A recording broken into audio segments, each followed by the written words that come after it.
본능이라는 지성이 생명을 구한다.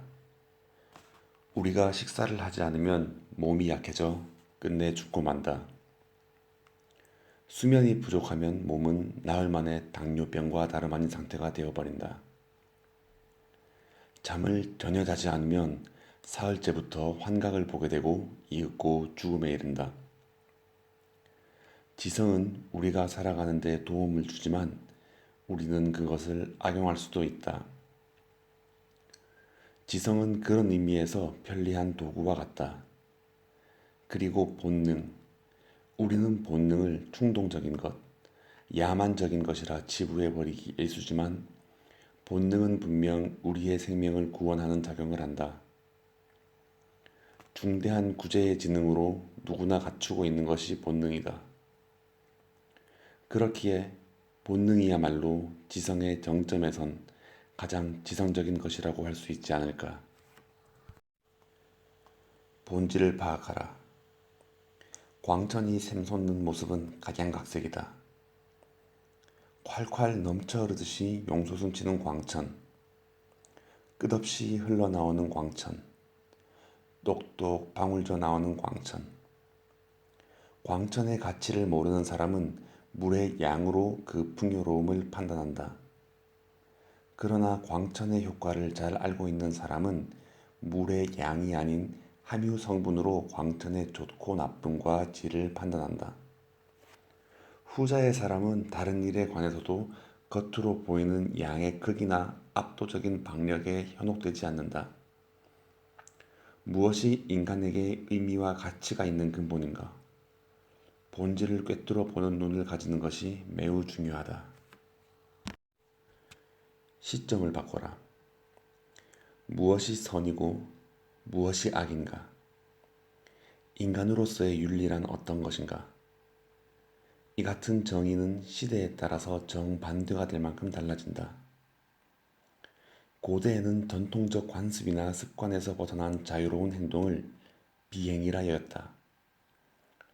또한 개인적으로 행동하는 것, 신분을 초월한 평등, 예측할 수 없는 것, 익숙하지 않은 것, 미래가 보이지 않는 것까지도 악이었다.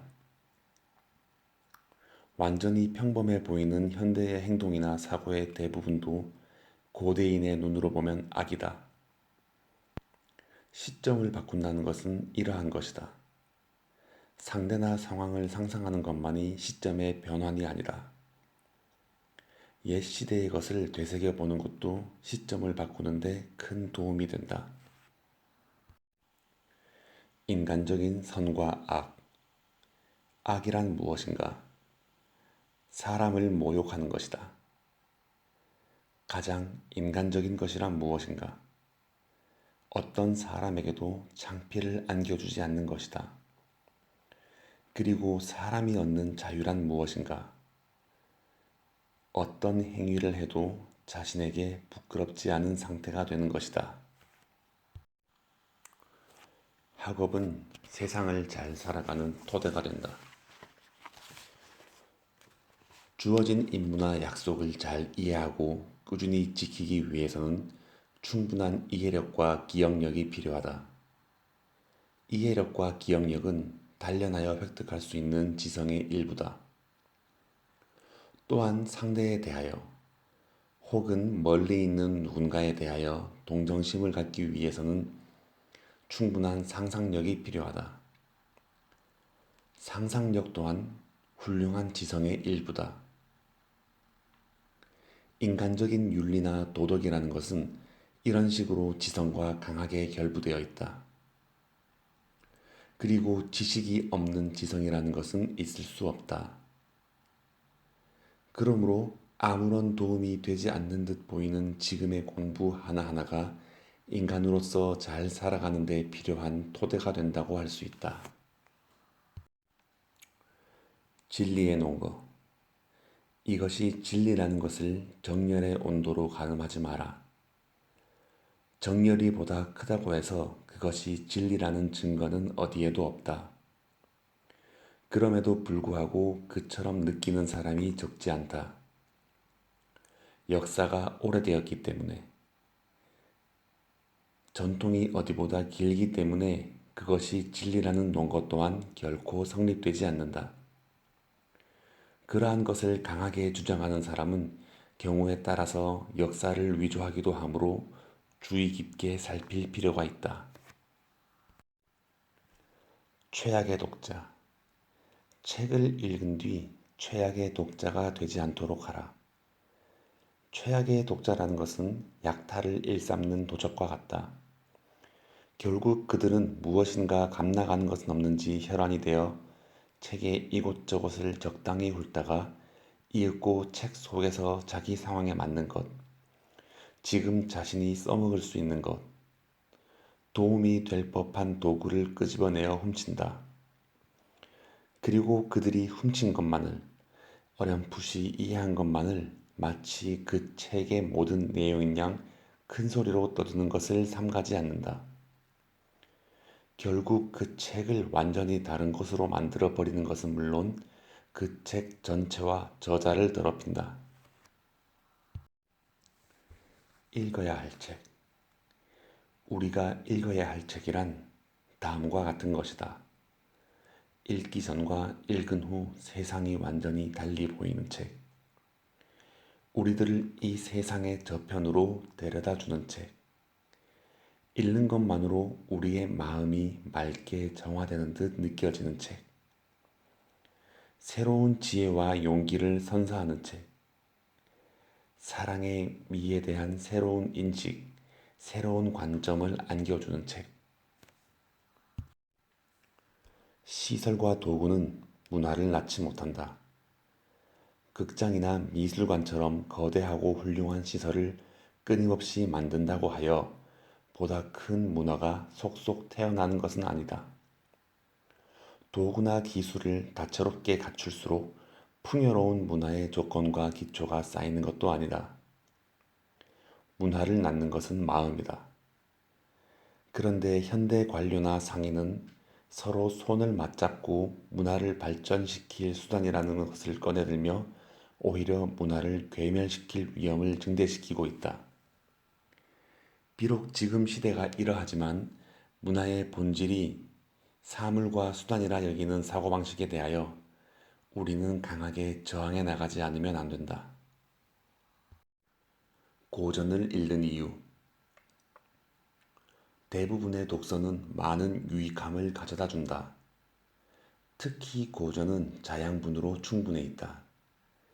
옛 서적을 읽는 것으로 우리는 지금의 시대에서 멀리 날아갈 수 있으며 완전히 낯선 외국의 세계로 갈 수도 있다. 그런 뒤 다시 현실로 돌아왔을 때 무슨 일이 일어날까? 현대의 전체적인 모습이 지금까지보다 더욱 선명히 보인다. 이렇게 우리는 새로운 시점을 가지고 새로운 방법으로 현대를 접할 수 있게 된다. 막다른 길에 서 있다고 느낄 때 읽는 고전은 지성의 고향의 특효약이다. 진정한 교육자는 당신을 해방시킨다.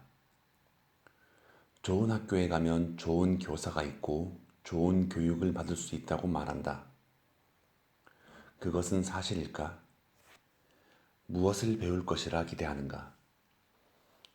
어떤 방식의 교육을 받고자 하는가?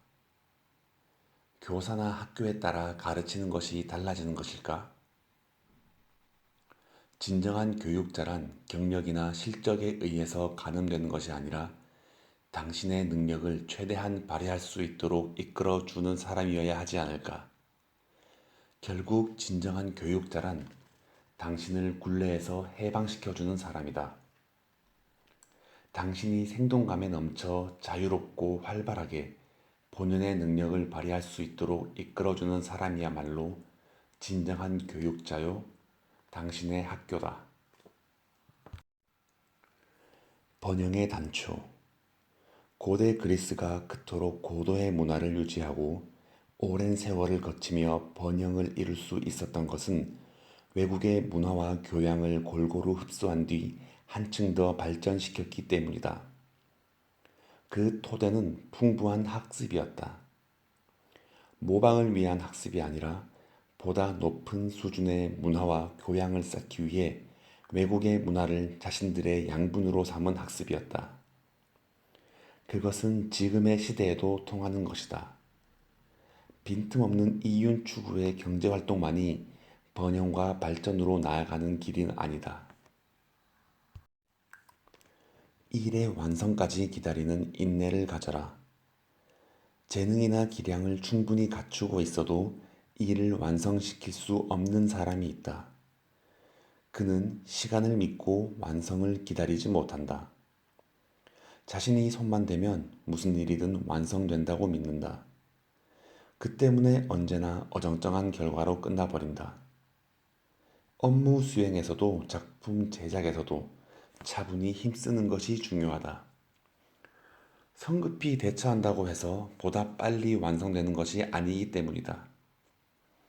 일을 완성하는 데에는 재능과 기량보다도 시간에 의한 숙성을 믿으며 끊임없이 걸어가는 인내의 기질이 결정적인 역할을 한다. 이상으로 가는 지름길을 파악하라. 어떤 이상을 단지 가지는 것만으로는 부족하다. 우선은 어떻게 해서든 이상을 향한 지름길이라는 것을 나름대로 발견하는 것이 중요하다. 그렇지 않으면 자신의 행동, 삶의 방식이라는 것이 전혀 정해지지 않은 채로 머물게 된다. 이상이라는 것을 멀리 있는 별처럼 자신과 상관없는 듯 멀거니 바라보며 자신이 걸어가야 할 길을 알지 못하는 것은 비참한 결과를 낳는다. 최악의 경우에는 이상을 가지지 못하고 살아가는 사람보다 훨씬 질이 멸렬한 삶을 살게 된다. 배울 의지가 있는 사람은 지루함을 느끼지 않는다. 배우고 지식을 쌓고 지식을 다시 교양과 지혜로 넓혀가는 사람은 지루함을 느끼지 않는다. 모든 것이 이전보다 한층 더 흥미로워지기 때문이다. 다른 사람과 같은 것을 보고 들어도 그 사람은 평범한 것에서 교훈이나 단서를 간단히 찾아내고 사고의 틈새를 메울 그 무언가를 발견한다. 결국 그의 나날은 수수께끼 풀이와 진배 없는 지식 획득의 재미로 채색되고 의미 있는 충만함으로 채워진다. 그에게 세계는 마치 식물학자가 정글 속에 있는 것처럼 흥미롭기 그지없는 탐험의 대상이다. 매일이 발견과 탐색으로 가득하기에 지루할 틈이 없다. 너무 힘주지 마라. 자신이 가진 힘의 4분의 3 정도로 작품이나 일을 완성시키는 것이 가장 적당하다. 온 힘을 다해, 온 마음을 기울여 완성한 것은 왠지 모르게 보는 이에게 고통스러운 인상을 주고 긴장을 불러일으키기 때문이다. 그것은 일종의 불쾌감과 혼탁한 흥분을 필연적으로 가져온다. 거기에는 그것을 만들어낸 인간의 불쾌감이 어딘가에 배어 있기 때문이다. 그러나 4분의 3 정도의 힘으로 완성한 것은 어딘지 모르게 느긋한 여유가 느껴지는 넉넉한 작품이 된다. 그것은 일종의 안심과 건전함을 선사하는 쾌적한 인상의 작품이다. 결국 많은 사람이 쉽게 받아들이는 것으로 완성된다. 프로페셔널이 되고 싶다면, 무엇인가의 프로페셔널이 되려고 한다면 미연에 극복해 두어야 할 것이 있다. 그것은 성급함, 조급함, 안가품을 포함한 복수욕, 정욕이라는 것이다. 자신 안에 잠재되어 있는 이것들을 배척하고 충분히 제어할 수 있게 된 후에 비로소 일에 매진해야 한다. 그렇지 않으면 언젠가 이것들이 범람하는 강물처럼 거칠어진 마음이 되어 모든 것을 망쳐버릴 수 있기 때문이다. 뒷정리를 잊지 마라. 건축가의 도덕이란 집을 짓고 난 뒤 터전을 깔끔히 치우는 것이다. 원예가의 도덕은 나뭇가지를 자른 뒤 떨어진 가지와 잎을 청소하는 것이다. 이와 마찬가지로 우리도 무엇인가를 이루었다면 뒷정리를 확실히 해야 한다. 그렇게 해야 착수한 일이 끝나고 비로소 완성을 거둔다. 추구하는 것은 이곳에 있다. 당신이 서 있는 장소를 깊이 파고들어라. 샘은 당신의 발 아래에 있다. 이곳이 아닌 어느 먼 장소에 알지 못하는 이국의 땅에 자신이 찾는 것, 자신에게 가장 맞는 것을 찾으려는 젊은이들이 지나치게 많다. 실은 자신이 한 번도 시선을 주지 않은 발 아래이기에 끝없이 깊은 샘이 자리하고 있다. 추구하는 것이 묻혀 있다. 자신에게 주어진 많은 보물이 잠들어 있다. 가장 짧은 길은 현실이 가르쳐 준다. 수학에서 가장 짧은 길은 출발점과 도착점을 직선으로 잇는 길이라 말한다. 그러나 현실에 있어 가장 짧은 길은 그렇지 않다. 옛날 뱃사람은 이렇게 말한다. 지금 가장 알맞게 불어오는 바람이 돛을 활짝 부풀려 이끄는 항로가 목적지를 향한 최단거리라고. 이것이야말로 실제로 일을 해낼 경우에 통용되는 가장 짧은 길에 관한 이론이다. 일은 머리로 세운 계획대로 진행되지 않는다.